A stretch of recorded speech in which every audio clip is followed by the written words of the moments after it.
Well, hello there, my friends.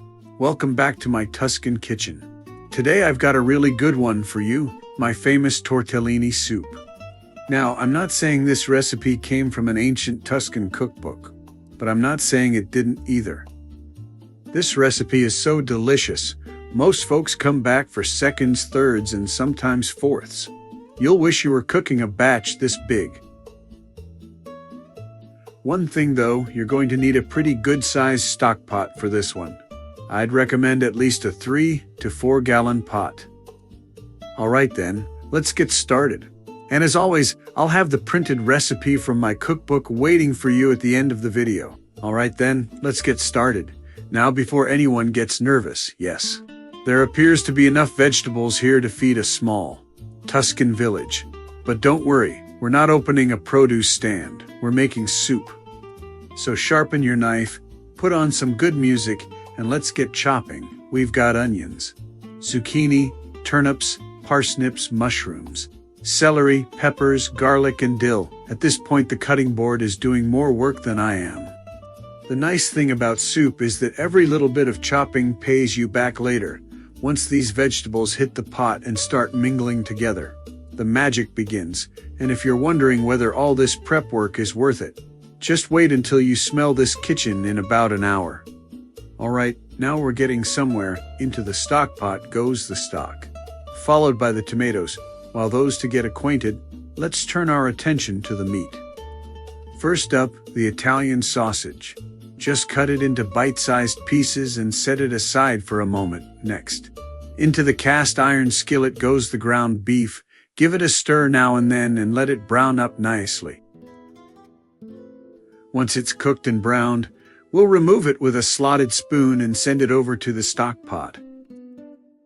Now it's the sausage's turn. Into the skillet it goes until it's beautifully browned and smelling absolutely wonderful. Then off to join the beef in the stock pot. And we're not about to waste all those flavorful sausage and hamburger fat. After all, fat is flavor, and that's what this soup is all about.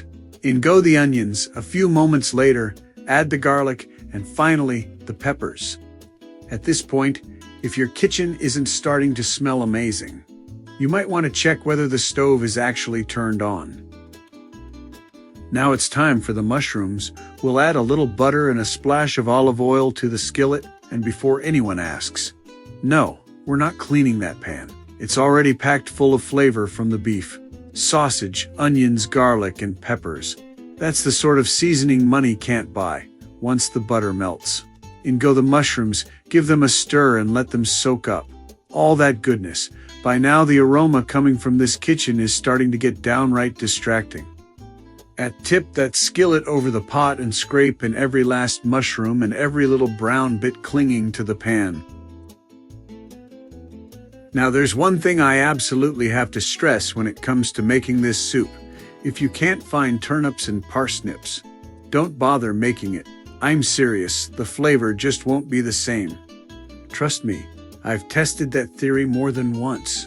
Every time I tried leaving them out, the soup was missing that rich, hearty flavor that makes it so special.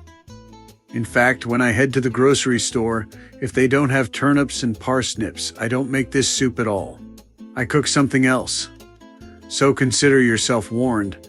Those two humble vegetables are the secret heroes of this recipe. Now let's build some flavor. In goes the tomato paste. It might not look like much, but this little bit adds richness, color, and that deep tomato flavor that makes a good soup great. Next comes the tomato sauce. This is where everything starts coming together and looking like the soup we came here to make. Now for the herbs. In a proper Tuscan kitchen, they don't come from little plastic containers. They hang right from the rafters overhead. A pinch of this, a pinch of that, and before long the whole kitchen smells like you've been cooking all day. And finally, the tortellini. Once these little beauties go in, we're on the home stretch. Give them a few minutes to cook and get ready because supper is about to happen. Alright then, she's done. A big pot of Tuscan tortellini soup, loaded with sausage, vegetables, herbs, and enough flavor to make you think you've spent the afternoon in the Italian countryside. So ladle yourself a bowl and dig in. And if folks come back for seconds, thirds, or maybe even fourths, don't say I didn't warn you. Happy cooking, my friends.